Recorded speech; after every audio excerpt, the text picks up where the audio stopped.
আজকের ক্লাসে আরও 30টি বাংলা ব্যাকরণের প্রশ্নোত্তর আলোচনা করতে চলেছি। তো এর আগের পর্বের ভিডিওগুলি দেখার জন্য চ্যানেলের প্লেলিস্ট অবশ্যই ফলো করো। দেখো, আজকের প্রথম প্রশ্ন রয়েছে, উপভাষা কয়টি ভাগে বিভক্ত? উত্তর হবে 5টি। কলকাতা, হাওড়া, হুগলি, বর্ধমান প্রভৃতি জেলায় কোন উপভাষা প্রচলিত? উত্তর হবে রাঢ়ী উপভাষা। নেক্সট, একটি নিম্নমধ্য সম্মুখ প্রসৃত অর্ধবিবৃত তালব্য ধ্বনির উদাহরণ দাও। উত্তর হবে অ্যাঁ। নেক্সট, 4টি ব্যঞ্জন ধ্বনির সমাবেশে তৈরি একটি গুচ্ছ ধ্বনির উদাহরণ দাও। সংস্কৃত। 5, ভৃষ্ট ধ্বনি কোনগুলি? চ, ছ, বর্গীয় জ, ঝ। 6 নম্বর, তস্কর শব্দটির সন্ধি বিচ্ছেদ করো। তট যুক্ত কর। নেক্সট, শীতার্ত শব্দটির সন্ধি বিচ্ছেদ করো। শীত যুক্ত ঋত। চলে এসো 8 নম্বর প্রশ্ন উত্তরে। করণীয় শব্দের প্রত্যয় নির্ণয় করো। ক্রি যুক্ত অনিয়। নেক্সট, কৃত প্রত্যয়জাত শব্দকে বলে ড্যাশ। উত্তর হবে কৃদন্ত শব্দ। 10 নম্বর, একটি মৌলিক শব্দের উদাহরণ হলো ড্যাশ, শূন্যস্থানে বসবে মা। পরের প্রশ্ন, ইট কি ধরনের শব্দ? ইট হচ্ছে তদ্ভব শব্দ। পরের প্রশ্ন, জেব্রা কোন জাতীয় শব্দ?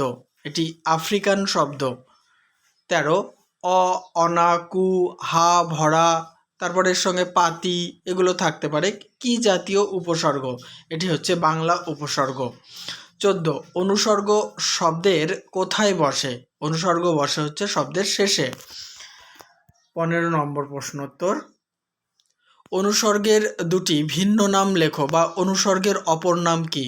পরসর্গ এবং কর্মপ্রবচনীয়। 16 নম্বর, শয়ন, হাঁটা, চলন, গমন এগুলি কি জাতীয় বিশেষ্য? এগুলি হচ্ছে ক্রিয়াবাচক বিশেষ্য। 17, যা, তা, যিনি, তিনি কি ধরনের সর্বনাম? এটি হচ্ছে সাপেক্ষ সর্বনাম। 18, ক্ষয় শব্দটির পদান্তর নির্ণয় করো। ক্ষীণ। নেক্সট, স্ত্রী শব্দটির পদান্তর কি? পদান্তর বা পদ পরিবর্তন। স্ত্রৈণ। 20 নম্বর, কে বট আপনি? কে বট আপনি বাক্যটির মধ্যে পঙ্গু ক্রিয়া কোনটি? উত্তর হবে বট। পরের প্রশ্ন, আমি বই পড়িতেছি। আবার বলছি, আমি বই পড়েছি ক্রিয়ার কাল নির্দেশ করো। এটি হচ্ছে পুরা ঘটিত বর্তমান কাল। 22 নম্বর প্রশ্নোত্তর, শুদ্ধ বানানটি নির্ণয় করো।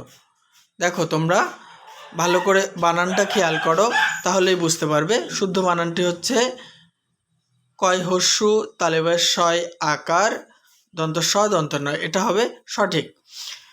23 নম্বর, শুদ্ধ বানানটি বেছে লেখো। বানানটি দেখে নাও, তারপরে উত্তরটিও দেখে নাও।